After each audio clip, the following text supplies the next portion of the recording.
Hello दर्शकों, आज मैं आपको जिस मूवी के बारे में बताने जा रहा हूँ उसका नाम है खामोशियाँ। कहानी की शुरुआत में कबीर नाम का एक राइटर दिखाया गया है। कबीर को अपनी पर्सनल और प्रोफेशनल लाइफ में कोई सक्सेस नहीं मिली। वो सिमरन नाम की लड़की से प्यार करता था, लेकिन सिमरन की शादी हो गई। आज उसकी रिसेप्शन पार्टी है।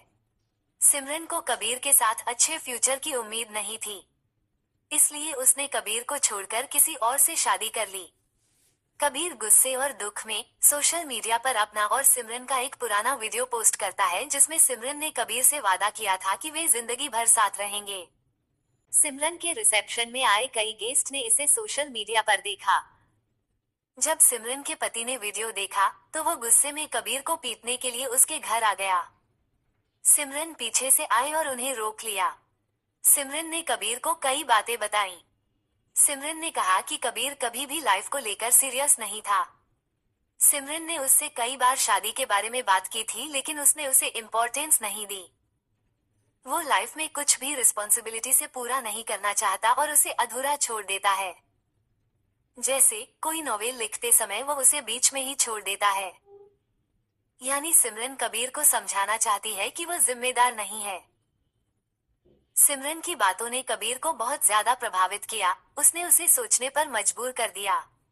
उसे अपनी गलतियों का एहसास हुआ। पहले तो कबीर ने सोशल मीडिया से वीडियो डिलीट कर दिया। फिर उसने तय किया कि वो एक नॉवेल पर काम कर रहा है और उसे पूरा करेगा, और इसके लिए उसने कश्मीर जाने की तैयारी की। कबीर कश्मीर के एक छोटे से हिल स्टेशन पर पहुंचता है। एक शमशान के पास से गुजरते हुए उसे एक आदमी मिलता है। बहुत से लोग अपनी उम्मीदों को पूरा करने के लिए धागे बांधते हैं। वो आदमी भी कबीर से उन्हें बांधने के लिए कहता है। कबीर कहता है कि उसे जिंदगी में कोई उम्मीद नहीं है। वो आदमी यह कहता है और कबीर से कहता है कि उसे यहाँ फिर से आना होगा। कबीर वहाँ से चला जाता है। जब शाम होती है तो कबीर एक बंगले के सामने रुकता है। उसे पता चलता है कि यहाँ रहने की सुविधा है। बंगले को मीरा नाम की एक लड़की मैनेज करती है। हालांकि अभी के लिए बंगले में सिर्फ कबीर ही रह रहा है। कबीर मीरा से बात करता है। कबीर को मीरा थोड़ी अजीब लगती है। रात में खाने की टेबल पर मीरा कबीर को बताती है कि उसका पति जयदेव अपाहिज है। वो बिस्तर से उठ नहीं सकता। मीरा उसका ख्याल रखती है। कबीर को मीरा पसंद आती है। रात में कबीर के साथ कुछ अजीब घटनाएं होती हैं। वो एक आदमी की पेंटिंग देखता है और जब वो पीछे मुड़कर देखता है तो देखता है कि तस्वीर में कोई नहीं है। वो आदमी मीरा का पति जयदेव है। उसे सब कुछ थोड़ा अजीब लगता है। वो यहाँ से जाने का फैसला करता है। फिर वो सोचता है कि इस बार भी वो कुछ बीच में ही छोड़कर जा रहा है और रुक जाता है। कबीर को पता चलता है कि मीरा अपने पति जयदेव की बीमारी की वजह से पिछले 2 साल से घर से बाहर नहीं निकली है। कबीर ने अभी तक मीरा के पति जयदेव को आमने सामने नहीं देखा है। उसने मीरा को उससे बात करते सुना है। एक दिन कबीर मीरा को जबरदस्ती अपनी कार में बिठाकर बाहर ले जाता है, लेकिन रास्ते में उनकी कार एक अनदेखी परछाई से टकरा जाती है और एक छोटा सा एक्सीडेंट हो जाता है। जब मीरा हॉस्पिटल में डॉक्टर से पट्टी करवा रही होती है तो पुलिस उससे पूछताछ करने आती है। तब मीरा कहती है कि एक्सीडेंट उनकी लापरवाही की वजह से हुआ। मीरा असली कहानी नहीं बताती। कबीर को एहसास होता है कि मीरा उससे कुछ छिपा रही है। जरूर मीरा की जिंदगी में कोई सुपरनेचुरल घटना शामिल है। कबीर अब उस आदमी से मिलता है जिससे वो पहले दिन शमशान में मिला था। उस आदमी को सुपरनेचुरल चीजों का ज्ञान है। रात में कबीर उसे बंगले पर लाता है। मीरा सो रही थी। वे एक धार्मिक रस्म करते हैं और उन पर एक आत्मा हमला करती है। आत्मा उस आदमी को बंगले के बेसमेंट में ले जाती है, लेकिन उसे छोड़ देती है। वो आदमी पेंटिंग देखता है जिसमें मीरा का पति जयदेव खड़ा है।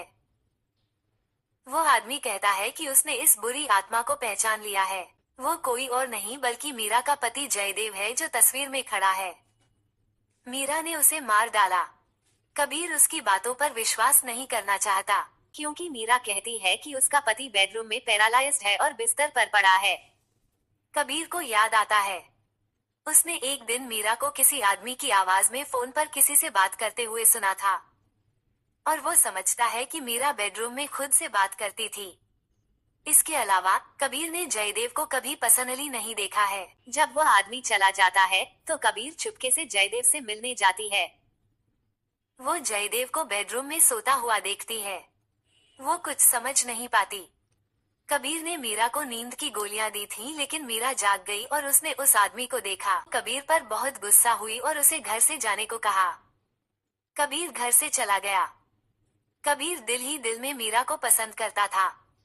सुबह वो मीरा से मिलने आया, माफी मांगी, एक और लव पोअम लिखी और उसे दरवाजे पर रख दिया। मीरा ने पोअम पढ़ी। कबीर का अपने लिए प्यार देखकर उसका दिल पिघल गया और उसने उसे रोक लिया। अब कबीर को भी पता चल गया था कि जयदेव मर चुका है। मीरा उसकी डेड बॉडी को कुछ नेचुरल दवाइयों से संभाल कर रखती थी और उसे बिस्तर पर लिटाकर रखती थी। मीरा अब कबीर को अपनी जिंदगी की कहानी सुनाने लगी। मीरा कबीर को बताती है कि वो मुंबई में रहती थी, एक मॉडल बनना चाहती थी, लेकिन एक दिन उसकी कार का एक्सीडेंट हो गया और एक आदमी मर गया। मीरा पुलिस से बचकर कश्मीर आ गई। यहाँ उसकी मुलाकात जयदेव से हुई।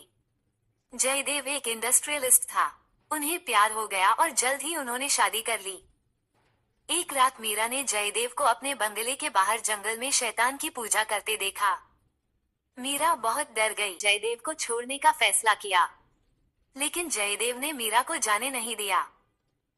एक दिन दोनों के बीच लड़ाई झगड़ा हुआ और जयदेव सीढ़ियों से गिर गया और पैरालाइज्ड हो गया।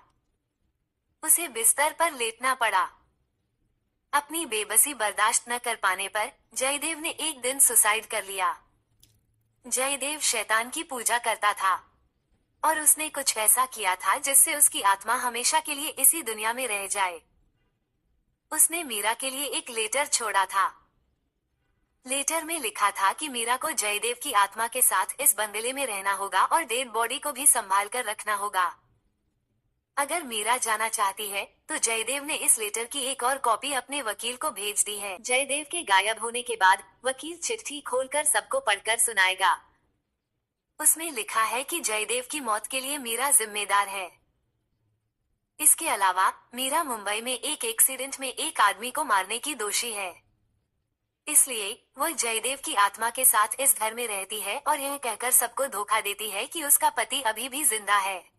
कबीर वकील को ढूंढने के लिए उस पते पर जाता है जहां जयदेव ने जब को छोड़ा था, लेकिन जो सच सामने आता है वो ये कि ये सब जयदेव की बनाई हुई कहानी थी। वहां ऐसा कोई वकील नहीं है। उसने मीरा को बंद रखने के लिए एक लेटर में ये सब लिखा था। कबीर फिर से उस आदमी से मिलता है जो सुपरनेचुरल चीजों के बारे में जानता है। वो आदमी कहता है कि उन्हें जयदेव के शरीर को धार्मिक रीति रिवाजों से जलाना है और कबीर और मीरा जयदेव के शरीर को अपनी कार में शमशान ले जा रहे थे, लेकिन जयदेव की आत्मा कार में आग लगा देती है ताकि उसका शरीर खत्म हो जाए और उसकी आत्मा इसी दुनिया में रह जाए। लेकिन कबीर जयदेव के शरीर को आग में जलने नहीं देता। वे उसे शमशान ले जाते हैं और धार्मिक रीति रिवाजों से जयदेव के शरीर को जला देते हैं। उन्हें लगता है कि इस बार मीरा जयदेव की आत्मा से बच गई है, लेकिन हम बंगले में जयदेव की एक फोटो देखते हैं जिसमें वो मुस्कुराते हुए उठता है। समझ आता है कि खतरा अभी टला नहीं है। कबीर और मीरा कुछ खूबसूरत पल बिताते हैं, लेकिन एक सुबह कबीर उठता है और मीरा को कहीं नहीं पाता। कबीर को उस पेंटिंग में मीरा दिखती है। जयदेव की आत्मा ने उसे वहां कैद कर रखा है। कबीर फिर से अपने जान पहचान वाले को बुलाता है। वो आदमी कहता है कि इस पेंटिंग के जरिए इंसानी दुनिया से रूहों की दुनिया में जाया जा सकता है, यानी यह एक दरवाजा है। कोई भी रूह ही इस पेंटिंग में जा सकती है। और वो आदमी अपना एक हाथ पेंटिंग में डाल देता है और यहाँ ये सच सामने आता है कि वो आदमी भी एक रूह है। कुछ साल पहले एक एक्सीडेंट में उसकी मौत हो गई थी। तब से वो इंसान का रूप लेकर लोगों की मदद कर रहा है। वो आदमी कबीर को कुछ पवित्र पानी देता है और कहता है कि इसे जयदेव की रूह पर छिड़का जाए। यहाँ कबीर की जयदेव की रूह से बड़ी लड़ाई होती है। जयदेव एक जगह अपना खून रखता था। कबीर वहां से जयदेव का खून पी लेता है और जयदेव की रूह उसके शरीर में आ जाती है। कबीर तुरंत पवित्र पानी पी लेता है। इस तरह जयदेव की रूह दुनिया से आजाद हो जाती है। और इसके साथ ही मीरा भी उस पेंटिंग से छुटकारा पा लेती है। फिल्म के आखिरी सीन में कबीर अपने नए नोवेल खामोशियां के लॉन्च इवेंट पर हैं। नोवेल बहुत पॉपुलर हुआ था। मीरा भी इवेंट में मौजूद थी और कुछ देर बाद दोनों अकेले समय बिताने के लिए इवेंट से चले जाते हैं। फिल्म की कहानी भी यहीं खत्म हो जाती है।